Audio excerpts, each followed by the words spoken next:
best team in the West at this point. Yeah, they are right now. They're the best team in the West. We have to be honest. The Rams win up front. You know, you think about them from a couple of years ago. Remember when we all wanted to see the Rams and the Chiefs in the Super Bowl? The Rams would have been favored. Like midway through that season, and the Patriots upset the apple cart there against both teams. But we really wanted to see because of the dynamic offenses, but the Rams also played defense. So you think of the Rams as this, play action, lots of receivers, Kupp and Woods and all these guys, but that's not actually the kind of team they are. What the Rams are now is a dominant team defensively who wins the line of scrimmage both sides of the ball. I think about that Chicago Bears game. Like now, Chicago season's over, and the real issue for them was no offensive line, right?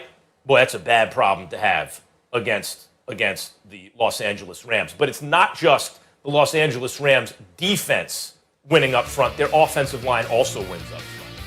So they are built. They're built like championship teams are built.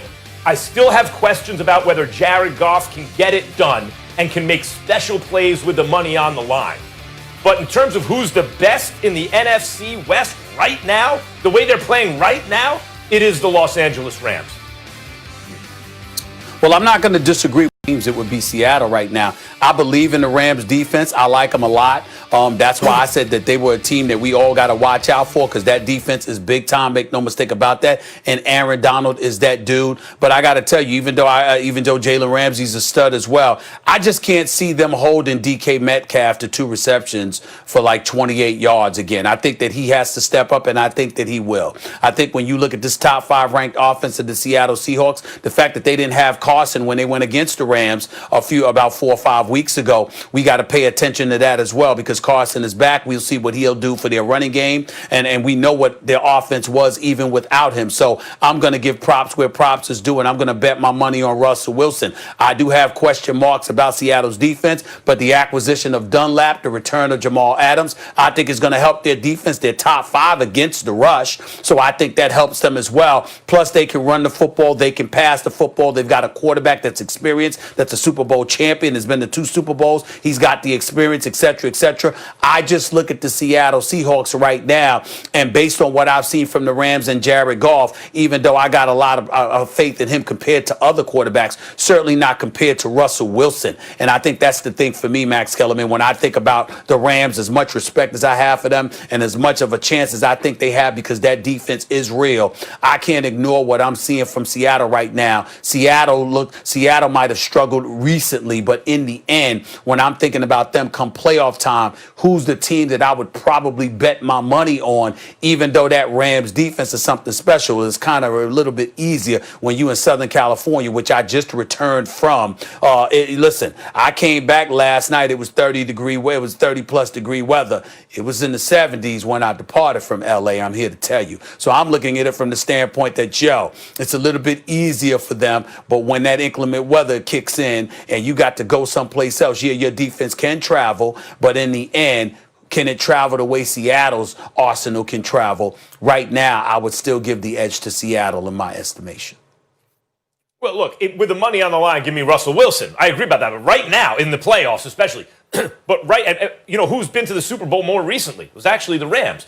And you know who's a key player? And you'll remember this name, a blast from the past, Stephen A., because there was like a year there where I talk about him all the time. Why are you talking about an offensive lineman? Because I wanted the Giants to sign him, but they thought he'd be too old and would age out of the contract poorly. Andrew Whitworth, the tackle for the Rams on the offensive line. When he showed up in L.A., everything changed. Damn good. Everything changed. Now, he had a bad knee injury, right? And then the Rams looked a little shaky. And by the way, that's one of the reasons. Without Whitworth, I'm thinking the Patriots should win this game. I thought the Patriots were going to win in an upset. But the Rams were winning up front. They went up front without Whitworth, and his knee rehab is way ahead of schedule. Like, Whitworth makes a big difference. When you talk about Dunlap or whoever, like who's getting who back, Whitworth has been a vital cog in that machine. When you talk about the most important Rams players, even a couple of years ago when the 3 MVP candidates, right, it was Gurley and Goff and obviously Aaron Donald, Whitworth should be discussed in that group. He is so important to the team. They're doing this without him. What happens when he comes back?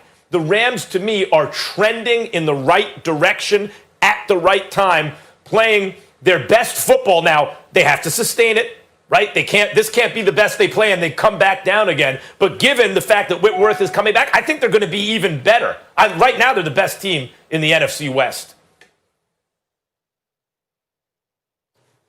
I listen, again, you just had questions the other day about Jared Goff. And so, to me, again, I believed in him more than you did. And if you got serious questions about your quarterback, think about this. Their defense was elite when they went against Miami, right? But they still lost. Why? Because Jared Goff turned the ball over 4 times in the first half.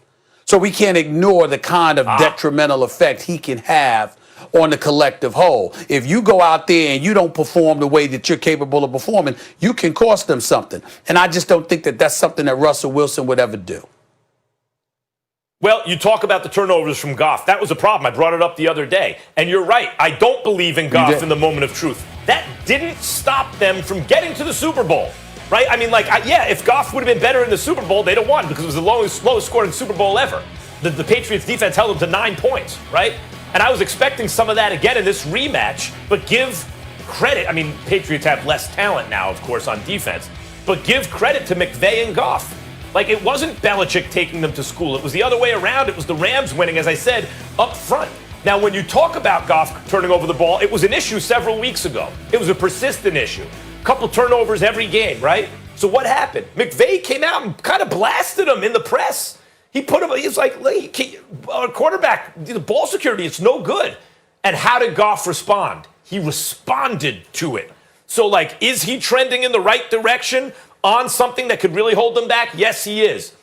Do I believe in him like Russell Wilson? Hell no. But again, he was in the Super Bowl more recently than Russell Wilson was. So you can get there with Jared Goff. We know that for a fact. All right, we'll leave it there, guys. The Rams lead the NFL in total defense. 10 teams have won the Super Bowl with that distinction. When we come back here on First Take,